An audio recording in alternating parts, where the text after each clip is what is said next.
Hi everybody, and welcome to this tutorial where we are going to draw a dragonfly. Or actually, I'm going to paint. I'm going to watercolor this beautiful animal, and I'm using a range of colors. And this one is rather brownish, like yellow ochre, but I want my dragonfly to be blue. And before I start with the watercolors, I always make a quick sketch, and then I will make a tiny sketch on the watercolor paper. And I'm using a heavy kind of paper. It is 300 grams per square meter, so nice and thick. So I will then draw my dragonfly in graphite.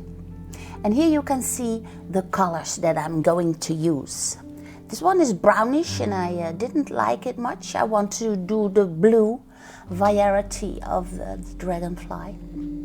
And what I'm using is a number 8 brush, and the carmine red, the cobalt blue, the olive green, the bluish green, and the pinus gray. That's a very dark gray, very beautiful for the contrasts. Now here you can see my second sketch that I did in graphite, but this one I did on the watercolor paper, of course. And normally I would draw this very thin, but so that you can watch along, I've drawn it a little bit thicker for you, so you can actually see my little helper lines. And what you instantly see here is that I am not putting all blue into the wings of this beautiful dragonfly, but I'm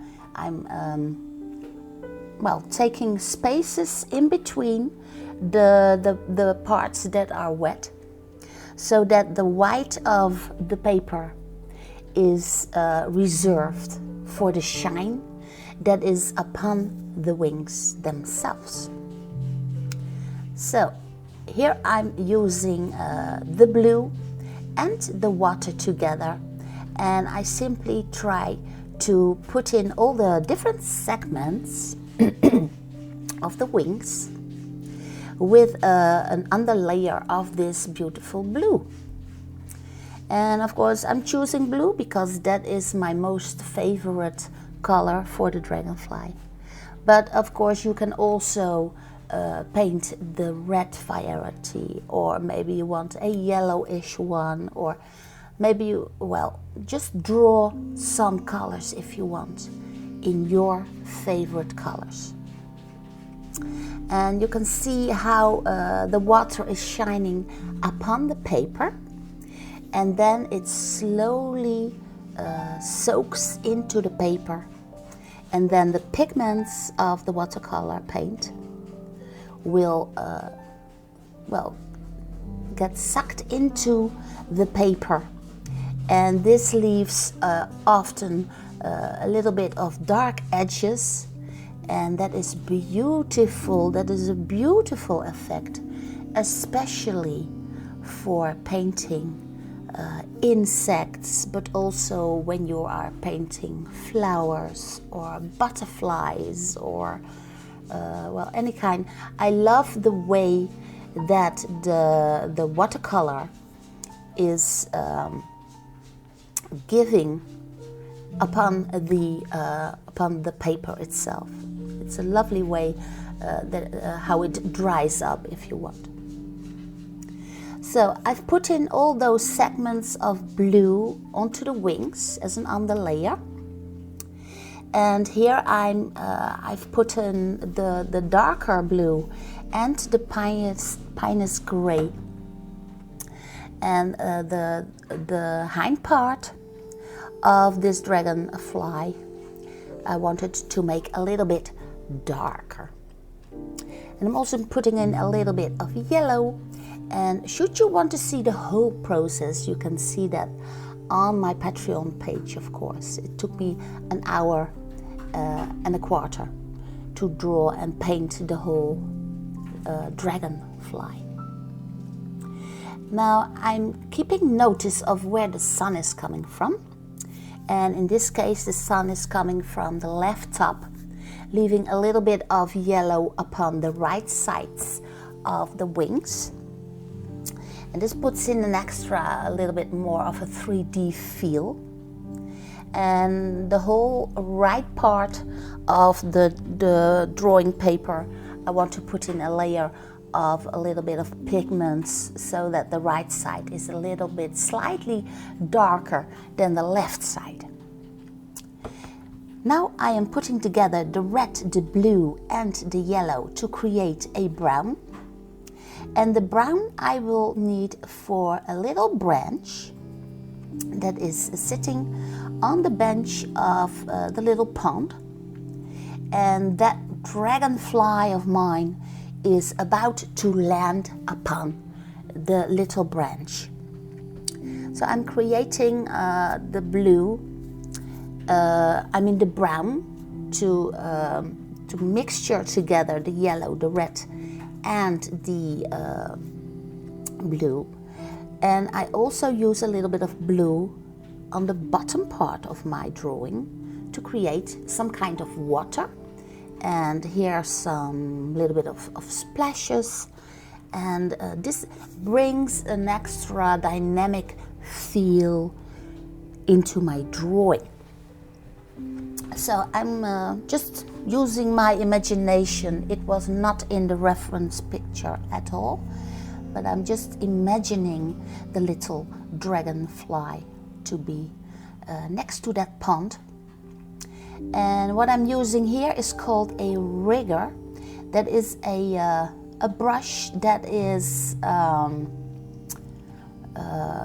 it has very long hairs, so it can contain a lot of water.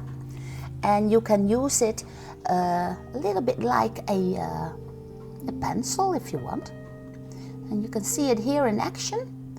You can produce very sharp lines, and I need that to draw in the veins that are in the wings. And I also use it on the body itself, and in this way I can suggest that there are veins going on in the wings themselves. So check them out on the internet if you want. The rigger, and I'm putting it here in the little the legs of our beautiful dragonfly, and I can use it for all those little segments of the wings, of course. Very nice, very fine detailed. It's like a bit of fine art if you want. And it's it makes me very happy to work with that rigger. It's a nice way of keeping the spaces open. And watercolor paints should be used as thin as possible, of course. But when you hold the rigger a little bit more flat, then it's more of like a brush again. And then you can use it to put in, I will demonstrate it here, as a quick shadow part on the right wing. So, it's a very nice tool indeed. Here are the little antenna on top of the head. So I use the rigger there too for the very, very tiny details with the Pinus Gray. Here I put in a lot of shadow on the right side of the body. And then there's an extra tip for you. This is the gouache, and that's non-transparent, and you can use that for extra detail. You can see it here. You can use it for little grasses in the soil, but you can also, of course, use it upon the wings. You can see it demonstrated here. So I'm still using that rigger brush, and I can actually now put in a little bit of veins and a little bit of shine upon the wings that is casted by the sun upon the wings. So I'm using the non-transparent titanic white gouache paint for this, and it is a stunning effect. I think it's lovely to do. And also I wanted to point out that the branches of the little plant in the back is shining through the wings, and watercolor is very, very good for that. So it's so lovely to work with these kinds of pigments. Note that when you put in the white, that you only do that when the paint is dried up, the watercolor paint, and that you do it at the last moment because it pollutes your water a lot. So these were my tips. I hope you found them very helpful. I wish you all the luck and all the success and all the fun with your drawing. And maybe you will draw it along with me here on the YouTube, or maybe I will meet you on my Patreon page where you can see the full version of this beautiful dragonfly. Thank you for watching, and I will see you again in a next tutorial.